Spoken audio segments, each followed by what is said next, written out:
पुणी लाल बाहिनी बर्बर कांड पुलिस इनफर्मर सन्देह दुई ग्रामवासी को हत्या कर माओवादी मालकानगिरी जिला सीमांत छत्तीसगढ़ सुकमा जिले में पुणी निजर स्थिति जाहिर कर माओवादी मृतक हेले सोड़ी हुंगा और माड़वी नंदा ए घटना पर स्थानीय अंचल में भयर वातावरण खेली स्थानीय अंचल में कमिंग ऑपरेशन को जोरदार करा अधिक सूचना आम सहित मालकानगिरी प्रसाद नायक आम रिपोर्टर अच्छा प्रसाद इनफर्मर सन्देह माओवादी माने पुणी थे जन को हत्या कर निश्चित भाव में देखो राधेश्याम जहाँ कि मालकान जिला सीमांत छत्तीसगढ़ सुकमा जिलार चितागुफा जंगल जहाँ कि माओवादी गड़ कहले अत्युक्ति हेनी से दीर्घ दिन हम निजर बेस कैंप कर अनेक माओ हिंसा घटे चलती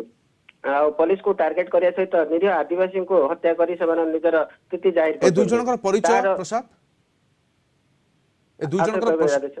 दुई जनकर परिचय कौन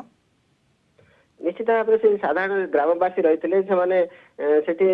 चाषबास कर निजर जीविका अर्जन करते किंतु से पुलिस इनफर्मर कही से हत्या कर जहाँकि एक बड़ दुखद घटना आ स्थानीय अंचल शोकाकुल परिवेश देखा मिली आ जानी राधेश्याम ए दुई जन को जो भाव में गत किसी दिन तले जो पुलिस एनकाउंटर दुई माओवादी मृत्युवरण करते तार पुलिस को सूचना आधार करके हत्या कर माओ पोस्टर उल्लेख रखिंट माओवादी तेरे ये घटना को संपूर्ण भाव खंडन करते ग्रामवासी से कौन घटना हिंसाकांड में संपृक्त नथिले साधारण जीवन यापन करते किंतु मिछ आख्या दे हत्या कर निरीह आदिवासी को हत्या कर हिंसाकांड घटाऊँ आ लोक आतंकित कर गोटे कथा कह राधेश्याम जो भाव में जो चितागुफा अंचल बर्तमान सुरक्षा कर्मी निजर बेस कैंप कर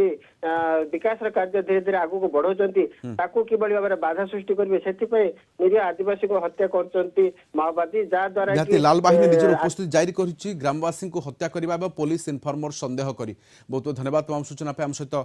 मालकानगिरी आम रिपोर्टर प्रसाद नायक रही।